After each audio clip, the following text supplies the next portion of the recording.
Well, hello everybody. This is Dr. Heldman again, here to work with you on some more cool ethical hacking stuff. And in this case, what we're going to do is go through Mutillidae II again. This is lab number 5, and it's figuring out how to bypass client-side security. And this is actually not something we need a Kali tool to look at, but we are going to bring up Kali and bring up our regular Mutillidae lab, but then we'll use Firefox to do this work because there's no need to use Burp Suite or an internal browser. It's pretty cool. There's a little bit to know. It's pretty short, and we'll get started.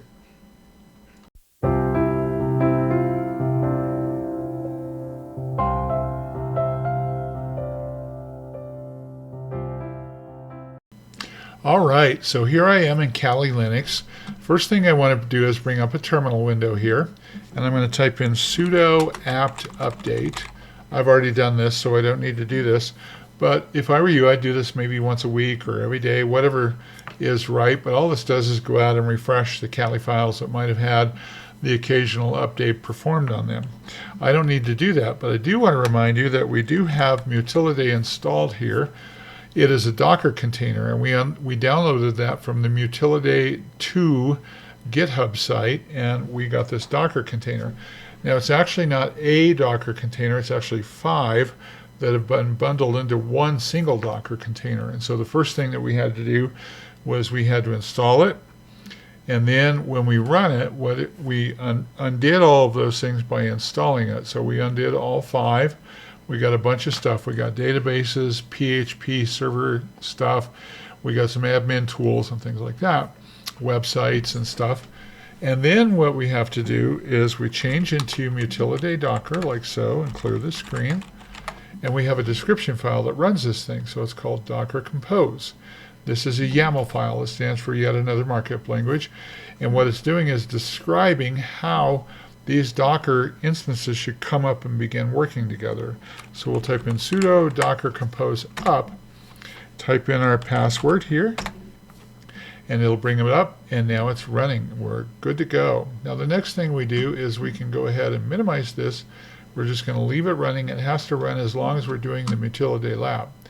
Then we go into Firefox. I'm going to drag it over a little bit, and I'm going to go out to 127.0.0.1, which is the loopback adapter.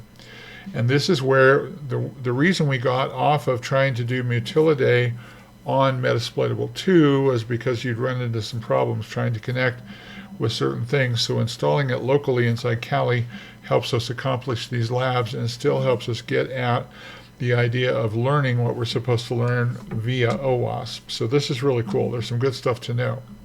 So the first thing I do is I go Labs, How the Web Works, and you'll notice here we're on Lab 5. Yay, we're almost done with this. We're going to go next into SQL injection, which is very cool. So we click this. Now it said, well, there's a client-side security control challenge, so we have to find that. And then it wants to know what attribute code causes a thing called the vanishing text box to vanish.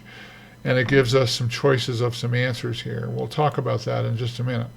Let's go look at that. So I'm going to go to Others, Client-Side Security Controls, Client-Side Control Challenge. That's what we want.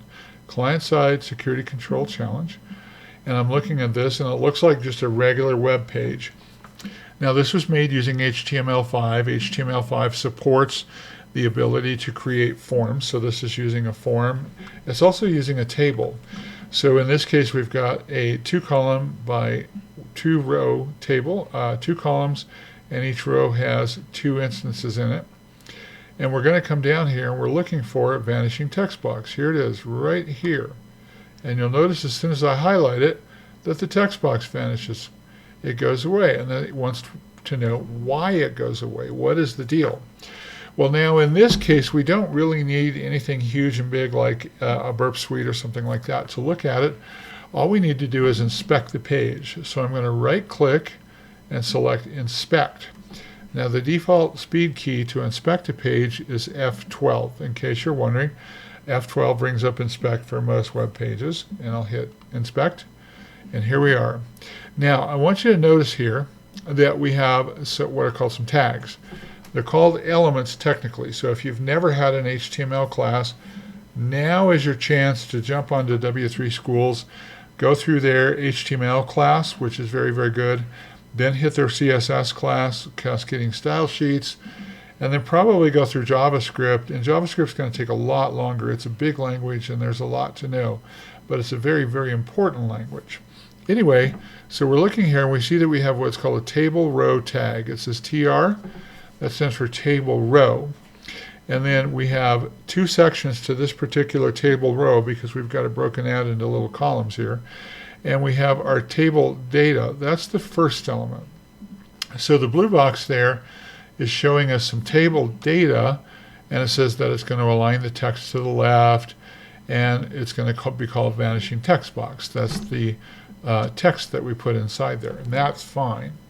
Now you should be aware that you turn on a tag and you turn off a tag. That is not always the case, but in this case it's true. So we turn it on with a table data tag, we turn it off with a slash table data tag. The slash key turns this tag off. Then we go into the next guy here to the right, and that's where the good stuff is at. So you can see that it is, I'll bring it up just a little bit if I can. You can see that this is table data, and we have what's called input. Now what input is it's an HTML5 command that is instructing us to get some information from the user. And we have an input tag here. It's called an element. Another word for tag is element. If you go out to W3 Schools, they're going to call it a tag. I like tag, but if you're reading books on HTML or you're going through a course, they may call it an element. And then these are attributes. So a lot of tags have a bunch of attributes that you can add, and that's just additional stuff that makes the tag work. So in this case, we have an attribute called ID. Now here's what the deal is with ID. You should be aware of this. An ID is assigning a meaningful name to this very little tiny section inside my web page. And the ID's name is ID vanishing text box. You can only have one ID per page. And then what we can do is we can use this ID, we can get at it using cascading style sheets. We can get at it using JavaScript. So this is really cool. This ID thing is a pretty cool idea. Now there's another thing called a class. And a class, you can use the name over and over and over and over again in a web page. So I could use this name IT vanishing text box multiple times in the same web page. What a class says is okay, there's a bunch of these things that are going to use this name, and whenever you want to apply a change to this name, just address this class. But in this case, we're using an ID, so I can only use it one time, and its type is hidden. Look at that. Oh my gosh, it's hidden. Its name is vanishing text box, and look at here, it's got some JavaScript right there. I want you to see that. Now, how many attributes do we have? Well, you can count them.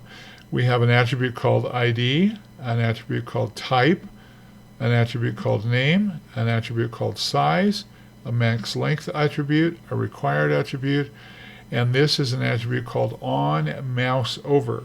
What does that mean? Well, JavaScript has the ability to set up what is called a listener. And JavaScript can listen for mouse events and keyboard events. And so whenever my mouse is pointed over this thing, what it's going to do is it's going to execute some code. And in this case, on mouse over means that as soon as I point to that hidden dialog box, that hidden text box, it disappears. And you can see that it says JavaScript, this dot type is hidden. Well, so how do we make this thing unhidden? And here's the cool part about using the inspector here. We can come up here and we can actually click in here, double click in here, and we can just delete this entire attribute right here. So we can delete that attribute and just get rid of it. Boom, we're done. The next thing that we can do, you can see how it came back here now. It's disappearing because I'm mousing over it. Now if I come back here and I get rid of this JavaScript here, I'm just going to delete that whole thing, get rid of this whole thing right here, and hit enter. And now let's see if it comes back. It does not come back, and I need to set this, get rid of this type hidden as well here. So I get rid of all of those things, and bada bing, bada boom, it comes back and it does not go away. That's it. That's all we needed to know. Well, now what we get to do is we get to go back and answer the lab question. So we come over here to labs, how the web works, labs, how the web works, bypassing client side. I'll kill the inspector right here. And it wants to know, well, what causes the vanishing text box to vanish? Well, so we know that input type equals hidden might cause it to vanish, but the real answer is the JavaScript. So when we're pointing to it, when we're doing on mouse over, and we're pointing to it, and it's executing this JavaScript code, and it's hiding it, that's what's actually doing the deal for us. So if we select this and click Submit, we win. Yay. Well, that's it. It was pretty easy peasy. Just wanted to go over that with you. And I hope you have a great day, and we'll talk to you in the next lab. Bye-bye.